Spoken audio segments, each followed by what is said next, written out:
Bidi, bonsoir. Bonsoir Magali. Journaliste, chroniqueur, collaborateur, confrère, ami Evelyne Camon-Lopez. Aujourd'hui, elle nous a quittés et on va se séparer avec elle déjà demain. Et parle-nous de certains souvenirs que tu gardes dans ta tête. Ozalakinaye, Ozoaka Tampo, Moutumo va expliquer Ngatingamou, Nazakinayo, Tozoa Tanko Sabakop ensemble, Tozoa Tanko développer ensemble avec mon amas Camon-Lopez. Lelo, Ozo se souvenir Naye na Makamouni.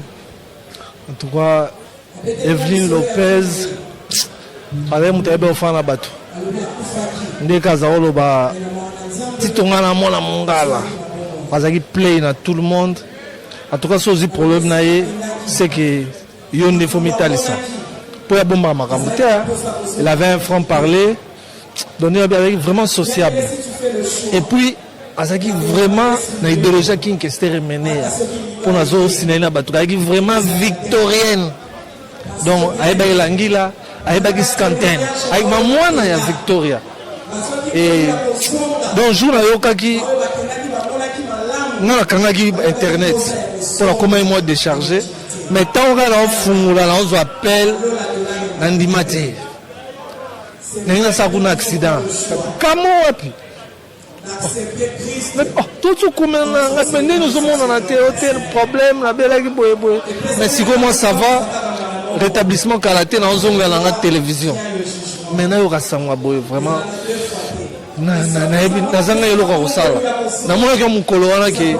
Vraiment perdre un être cher. Et ça la rende boye. Vraiment, il y a perdu ma casque aux Zanga, Evelyne Camon-Lopez, à fleur d'âge, Magali. Bandenge mo boye, tout le monde en a bakoko, mais atika biso boye, dans Zela, il y a pas si nengi. Si vous posez mon tout titre au côté à Père Monanet, au côté à Mamouké, au Talaka, de gauche à droite, mais là, tu as chroniqueur et internet. Parce que n'importe quoi sur Combo et Moninga Nayo. Bazo créer ba rubrique pour battre la bango, mais la personnalité de la personne au baso mbaraté analyse ni ça. Non, le baba rebi internet c'est un makamba bien mais peu le makamba faux. Kokufa na tango internet ngazo regretter to bota mina tango internet ezali kokufa na tango internet ya passe même babiso to rebi neni ba osakane la biso magali. Donc moi to contrôlant ngo ezate. C'est plus fort que nous. Tous vivre quand on toi on a choisi mais ils a pas si tant on ça là et loco yomo attaque mutu moi conscience hein aux qui vont monter ça là nous sommes des humains et puis tout ça quand on a fête ah magalia ça la fête simbité magalia que n'a boé aboti moi il y a pembete mais na liwate liwa ils a place mutu nyo soit zonga la moto Atali, tout est vanité. Maloba Ecclésiaste et Zongi la Rabiso Natango Liwa. Mais ceux qui ont ça en internet pour n'a pas vu quoi. Mais après tant on a pas vu. Au sein on est. Il y a eu ce qu'on a ça on est. Donc on les a passé pour la bande de Rabiso. Je les encourage. Il n'y a pas de son métier. Pas pas autodidacte. Mais pas ça on peut bien. C'est ça. Pas ça on a qui bon moto. C'est ça, et on a rôle à là-bas. Bon conseil là. Merci Tito, la bande de Bango, vous avez plus d'expérience que Bango, parce que toi tu as passé plusieurs années dans la télévision audiovisuel, le vrai. Alors les lots, peut-être que vous avez 8 ans pour la formation, vous avez 8 ans pour la éthique et salaka, vous avez 8 ans aussi pour le micro, mais il faut me rappeler que le Bango peut causer. Et vous n'avez pas mais je crois que avec quand même la paix pour vivre la respect dans l'instant où on dit mon épée qui mis en considération et le bataille tout le monde en a battu et similité mais quand c'est quelqu'un qui meurt déjà tu respectes ton fils que tu as à valoriser qui est artiste musicien. Nous aussi nous avons appris sur le tas. Ils sont tous dans la formation. Moi, je suis marketeur de formation. Mais j'ai appris sur le tas. Donc, on a Moussala Naye, la Lina qui a apprendre, la coalisipé. Le mot va te recevoir, mais tu es habillé là. Autant qu'il y a entendu, il faut ça la bouzoba. Non, pas tant la rapport, la presse en ligne, la mort en dessous de voyage, tout le monde a manqué. Pas ça organisé. vraiment que c'est la presse en ligne. Mais la presse en ligne, c'est synonyme de est-ce que tu te boyes bana kofinga kaka? Non, pour les gens qui ont finga te. Pour ça la baisse, ils ont finga te. Pour luka information, pour chasser, on sur la télévision, tous ont luka exclusivité. Je pense que sur luka exclusivité, on est banakaka. Et l'on composition de Tchèbo, un tel va bénir. Nala Wall Samtali, aussi on a qui le filmer. Quand on filme, on est ici. Je pense que au Salara va bien belé que au Kosaka, au Pamba Lukuta, tout l'axabouzo Bamutu, na kibi banae, au filmer salité nae, on filmer côté mo alala ki pongi, alala ki mabe yo filmer on encore au Kaka, pour yo batala yo, voilà des hommes mabe. Bandeko balandi, je crois que vous avez battu, vous devez comprendre. Babio mzuri sana waka pour l'intérêt na biso te tala est-ce que ba parents na est-ce que vous allez ndenge nini et tant ba bazana nous choquer. Ba mona ba n'importe quoi bozolo ba n'importe quoi bozo koma ba n'importe quoi bozo filmer. Yeba que yo pe ozapeka na ngonga oya yo kokoma et qui minima osala pe le quoi yo. A osala yo pe le quoi yo. Ozala ndenge nini. Donc c'est vraiment pas gentil. On finit par rentrer mettre le but que c'est pas gentil, c'est méchant. Parce qu'il fallait même qu'il y ait une réunion pour ne pas remettre au conscientiser Bango. Que vous dire qu'on n'importe quoi parce que quand même quelque part c'est pas sérieux. Surtout tant que ça, tant que ça souffre. L'Ivoire c'est le moment où ça va perdre être cher. Vous voyez ça moto au même 9 mois. Au Bimisi, au Polisi. Notali âge à Koufi, et passé. Si vous avez un peu ce sont pas qui sont mal en cima. Non, et ça la passe pour la famille, pour la bateau, on considère Evelyne, pour la bateau, la ligne Evelyne, pour la bateau, la Rosana Evelyne. Et ça m'a fait. Moi, les moutons à Koufi, il faut respecter les morts. Même l'image, il y a un libre. Et ça a bien mingité pour filmer. Pour moto, avant de filmer moto, tu sais la motorisation. Alors moto on a la ligne. On serait qu'à bisous là. Non.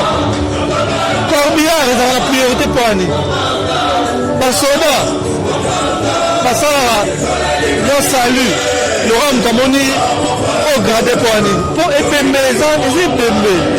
Il y a des priorités. Il y a des prototypes à l'agneau pour naïe. Alors, lorsqu'on commence à gagner Bembe, est-ce que ça sous moutou, tu comme yoap? Tu comme yoap? Si on a un mawa, tu peux les Bembe, tu comme yoap? Passant dans les Bembe, mon tata, ça va que ma belle, mais ça, comme Bembe. Bon, ça, au bout de la maille.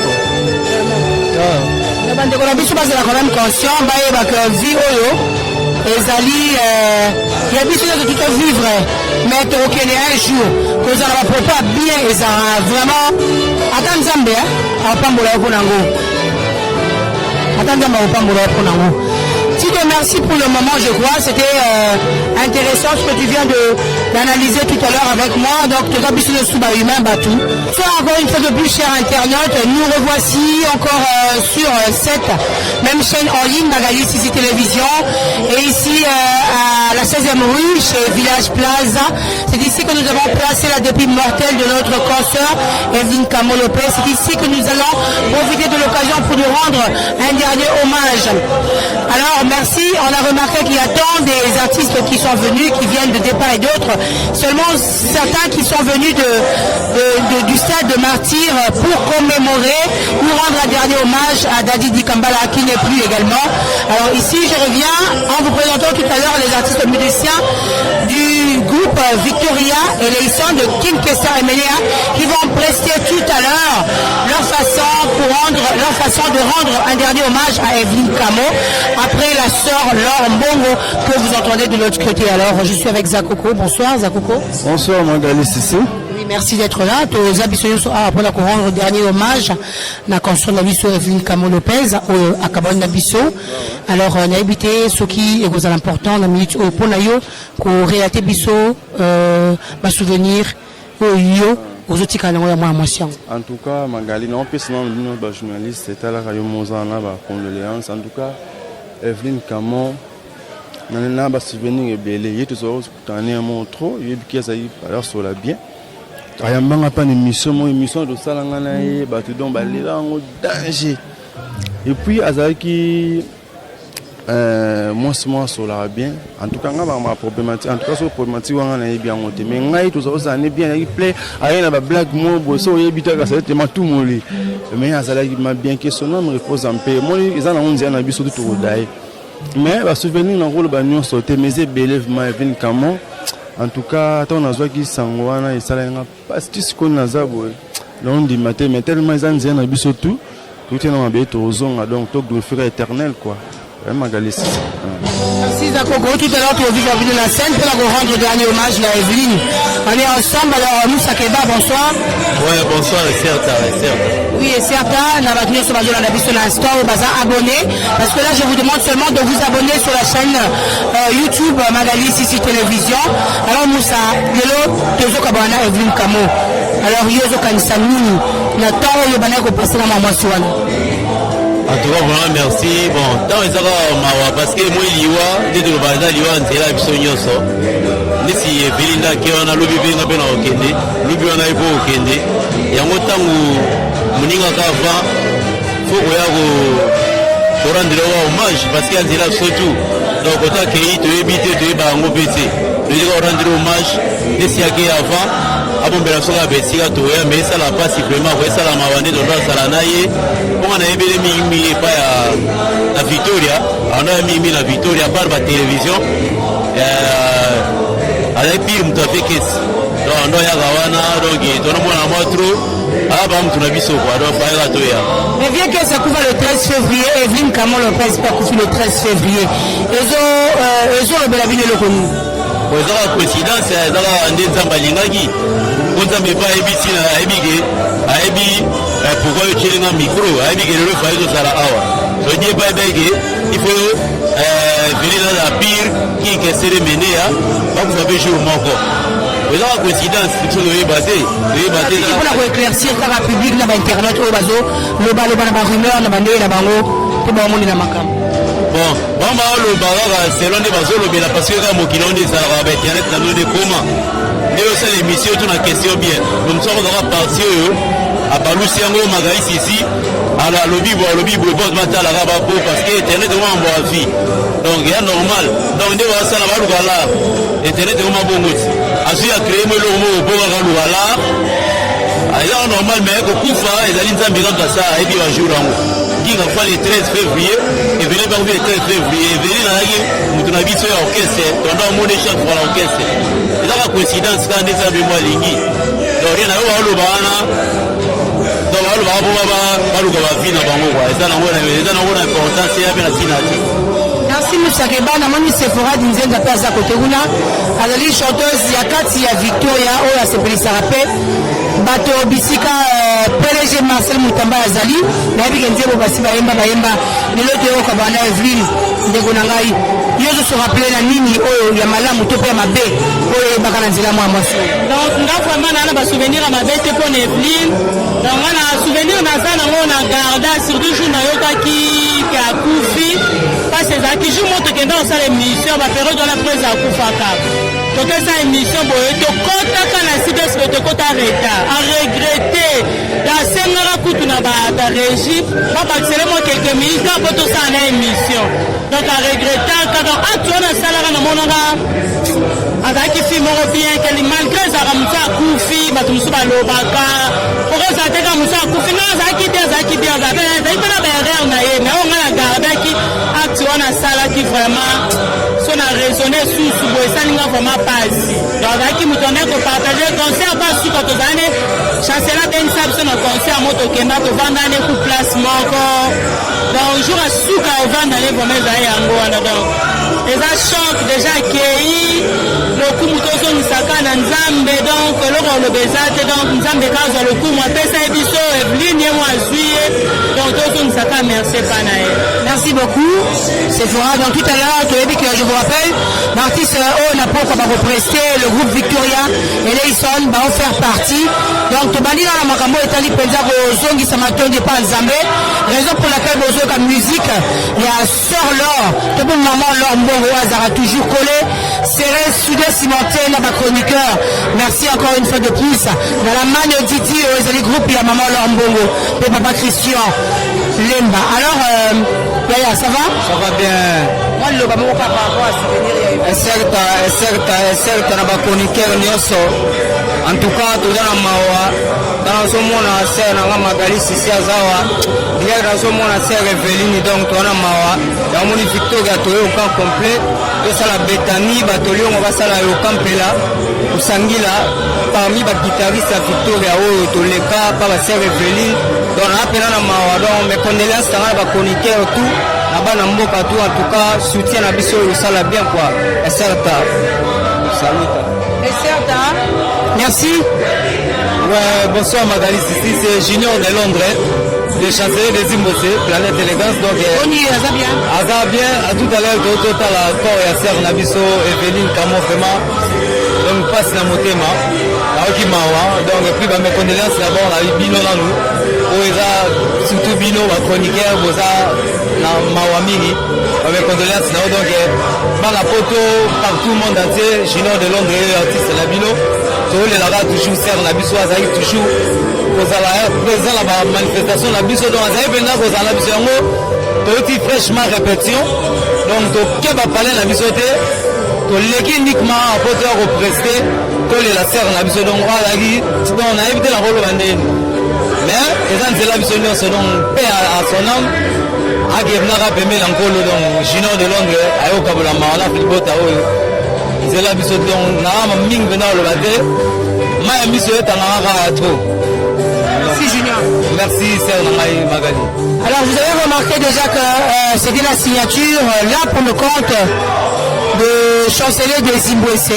Il fait partie, il est là quelque part après avoir côté l'accord, il est prêt à 8 ans à Kanisa Mouké parce que Balobi il y a solo beaucoup faisali nzela biso nyonso mais sengela kinzambe atala a permettre te poto so lisu temps ya repasser et longola ndeko na biso na minute oyo tokabani na ye alors que son âme repose en paix et je vous rappelle que dans ces images vous allez vivre tout le moment douloureux que nous avons pu passer avec sa famille. Nous en tant que collaboratrices, en tant que consoeurs, en tant qu'amis, en tant que famille, on a laissé aucune seconde sans être aux côtés de sa famille. Ça veut dire nous avons été à la morgue de l'hôpital Ngaliema et on a quitté là-bas, on a parcouru ce chemin de la Gombe pour y arriver jusqu'à CBS qui était l'endroit où Evelyne Camo Lopez, Maman Lopango, travaillait. Elle a passé plus de 13 ans dans cette entreprise et ensuite nous nous sommes rendus dans sa résidence familiale à Bandal, pas loin de chez Maman Colonel. Et pour finir, nous voici ici. C'est ici que l'endroit prévu pour le dernier hommage de notre consoeur. Et raison pour laquelle vous voyez de l'autre côté, de gauche à droite, les artistes, les fanatiques, la famille, les amis en train de lui rendre son dernier hommage.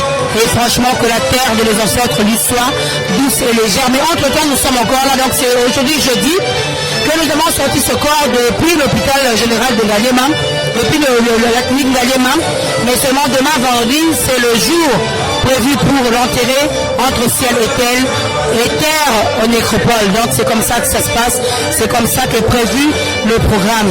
Donc tout de suite, parce que départ et d'autre, vous verrez qu'il y a des artistes qui viendront uniquement quand il y a Mokili. Tolaka biso yosu ba passager. Lelo nga nazali lobi na koleka ezala mususu. Lobi yo koleka pe mususu akotikala.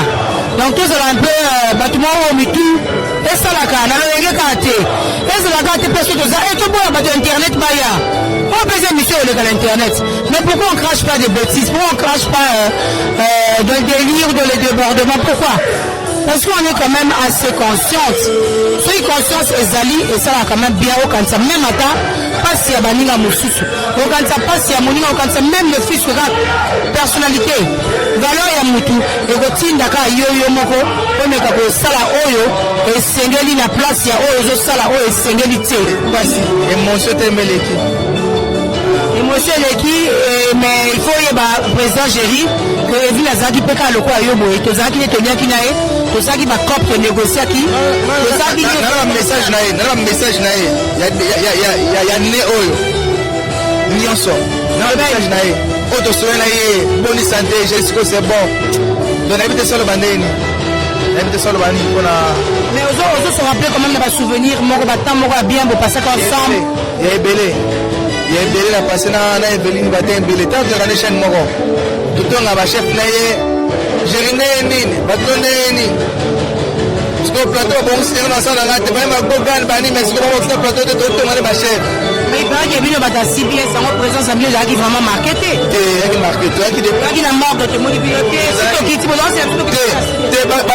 bato bayebana loka mona CBS baebele nde te yango moko bayeki te bayeki na bango donc kamonaki ikone bajournaliste na CBS na ba numéro 1 bachroniqueur nyonso ya CBS na koyebana na CBS yango moni donc CBS perdre élément makasi to perdre vraiment élément ya monene oyo akotela biso bastar ebele na mboka oyo na chaîne wana donc c'est pas facile donc c'est pas vraiment facile élection nini bokosala finalement donc pasi eza osakana te pasi eza